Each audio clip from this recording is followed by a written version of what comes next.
All right, we can hear her much better this time. Let's take you straight back to Liabo Setho, our reporter on the ground. And this was day 3 of the 5th Global Conference on the Elimination of Child Labour in Durban. Over to you, Liabo. Thanks, Francis. Do please accept my apologies for the technical glitches earlier on.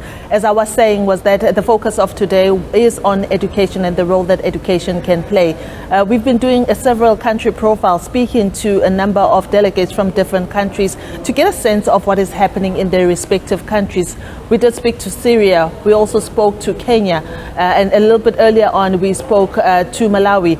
But this time around, we got a Commissioner of Labour in the Ministry of Labour in Lesotho. She is Ms. Mamuhale Matsuso, and she's going to tell us a little bit more about the situation in Lesotho and how the numbers look there. Ms. Matsuso, thank you so much for making time to speak to us on the SABC News channel.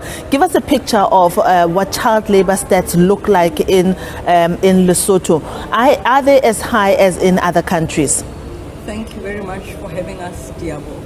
I would like to start by saying Lesotho, like the rest of the countries in the world, is committed to eradicating child labour. We are a member of the SADC, as you know. We are a member of the African Union as well as a member of the International Labour Organization and also a member of the United Nations. Lesotho is committed or has shown its commitment through signing off a number of international treaties within all these organizations, and at domestic level we have legislation that focuses on eradicating child labor. In terms of statistics, we are not as high as other countries, but we are currently working on a rapid assessment study. Yes, that would actually indicate the number of children that are in various sectors of or that are involved in child labor in various sectors of the economy. As things stand now, what are the numbers now from your statistical office? Well, I must say the statistics from the last household budget survey revealed 27% approximately. Okay. But we are now looking at a dedicated survey or through a rapid assessment, which we think will also provide an accurate picture. What we are looking at is to address various sectors which the study will depict, or we're hoping the study will depict regarding areas in which child labor is prevalent. But unfortunately, we had thought that that study would be complete, or the rapid assessment would be complete, but we encountered a number of hiccups. Of challenges. Yes. Yeah. Ms. Matsuso, let's talk about the role of education.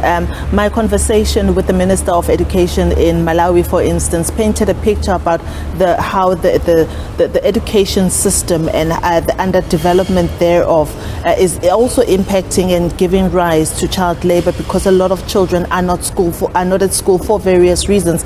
What is the picture in Lesotho? Currently, we have compulsory education up to primary level, and we are supposed to raise the bar because the minimum age for working is 15.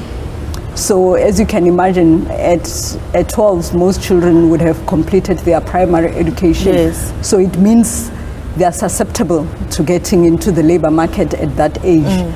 So we are supposed to raise the bar, but I think the focus of the country now is to try and make sure that the children who are supposed to be enrolled in primary school are in primary school, because our sense is that there would be no use of raising the bar, whereas even at primary level we have not achieved our target. Yeah. But yes, no one can deny the fact that education is one of the forms of addressing child labor.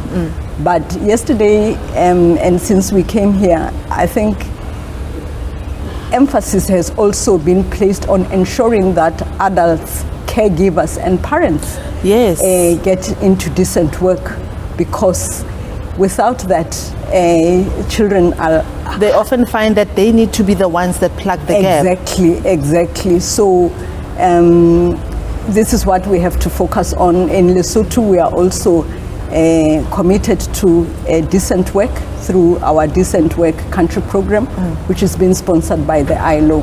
And it focuses on a number of pillars: social protection, which is encompasses occupational health and safety, social security, and of course eradication of child labor.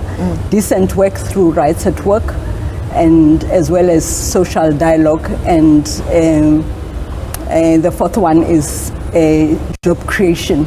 I suppose a lot of the conversation employment promotion. Yes, I suppose a lot of conversation will start with countries solving their unemployment crisis, especially with, like you say, caregivers as well as parents. Because if in a household adults are working, then of course there's no need for children to be working. But in most cases, we find that a lot of children, they tend to want to or have to close that gap that is created by the high rise of unemployment within the family structure. Please allow me to wrap up our conversation here.